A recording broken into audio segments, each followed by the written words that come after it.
How's it going, everybody? This is the Gaming VUE. I'm OmegaNikon, and this is our gaming news quickfire, where we are going to try to cram in as much news as possible within 3 minutes. Why?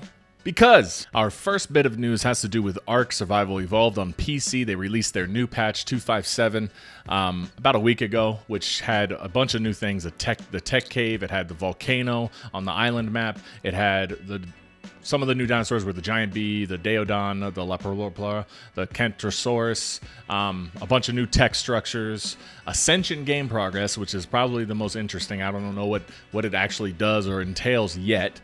More UI overhauls. They did a revamp of the tree, of the engram tree, and they capped your level at 100.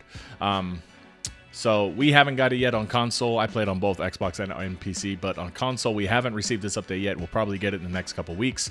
And then on May 30th, they're predicting for patch 258 to come out on PC, which again will have 5 new dinosaurs, a harpoon gun, and some other cool things. And maybe, well, it says a little further out, so we're not going to get dynamic link bridges, but you can build your own bridges because the game's awesome.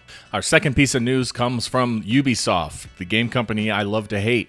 And if you've been itching for a really, really buggy game that used to be really awesome, then fear not, because Assassin's Creed is going to be launching a new game at the end of this year. And it was originally supposed to take place, well, I think it is going to take place in Egypt. I think the original name for it was going to be Assassin's Creed Empire, but now they're calling it Assassin's Creed Origins, because I guess we have to go back to the origin of Assassin's Creed, even though we've done that like twice already. But other than that, there are some leaked screenshots. I'll put them up here so you can see. The guy's riding a boat, looks pretty impressive. Nothing in that screenshot looks overly Egyptian to me, but we'll see. So hopefully, because Ubisoft took some time off, maybe they've put more polish on this game and it won't be as buggy as it releases. It was at least a smart decision on their part to space out the release of these games, because when they started doing it year by year, oh my god, it was bad. Our third piece of news has to do with another Ubisoft game, which is buggy, but at least the bugs make it fun, and I'm talking about Ghost Recon Wildlands. There's been a leak about their new PvP mode, which they withheld from the game so that they can put it in months afterwards for whatever reason. But apparently we have some idea of what type of classes and what type of weapons we're all going to be able to play in PvP, which is going to be a 4 versus 4 mode in Ghost Recon Wildlands, which I can say it'll be kind of interesting. You have assault character, engineer, scout, sniper, and support. Scout and sniper technically should be the same. But basically, if you've played any Battlefield game within the last 10 years, you know what these classes pretty much are going to cover. So we're not going to spend too much time on this. There is no release date as of yet of when the PvP for Ghost Recon Wildlands will be released. The game is fine as it is. Like I said, it is buggy as mess, but the bugs are usually pretty fun. It does take away from the overall seriousness of the game, but who cares? Our fourth piece of news has to do with Star Wars Battlefront II. EA, in their post-earnings conference call, has talked about receiving everyone's feedback, all of the fans' hatred for Battlefield 1. I mean, there was a couple hundred people that liked it, but most of us who love Star Wars and love Battlefront from back in the day pretty much did not like it. It was a shell of a game. It looked beautiful, the sound was amazing, but there was just no substance there. So they are saying, EA, that they took all that feedback and they said, you know what, we're going to give it to them. We're going to give them what they want.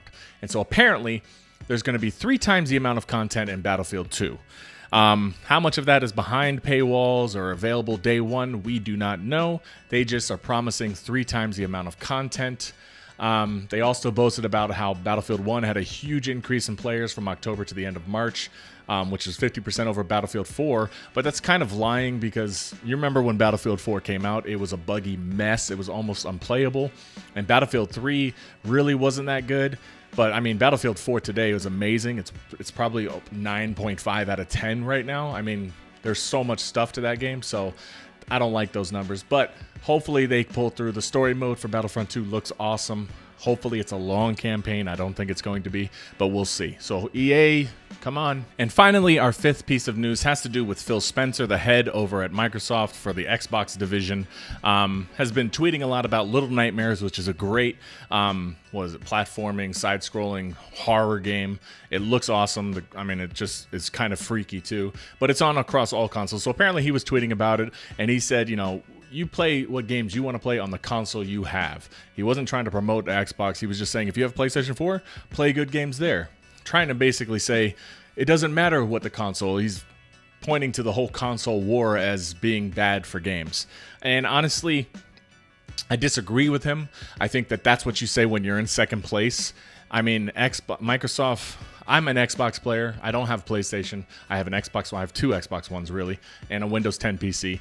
So I'm Xbox. I have been for a long time, but you just don't have the games. I mean, we were looking at the release date for video games this month for May.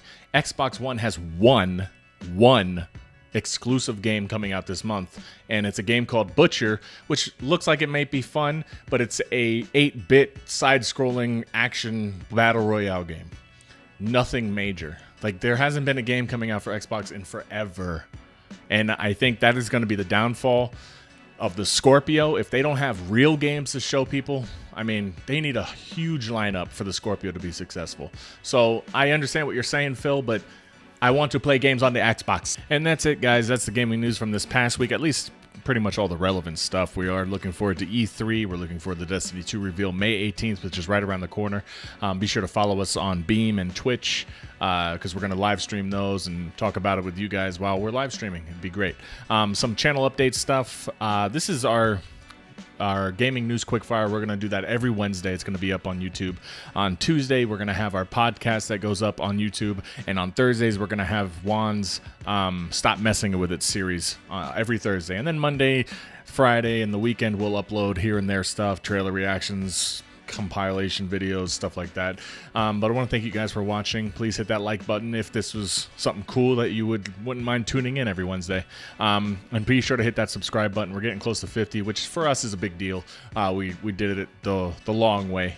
We didn't try to buy subs or anything like that. We just put out content and you guys are subbing to it. So thank you for that. Like I said, this is the Gaming VUE, and we'll see you guys later.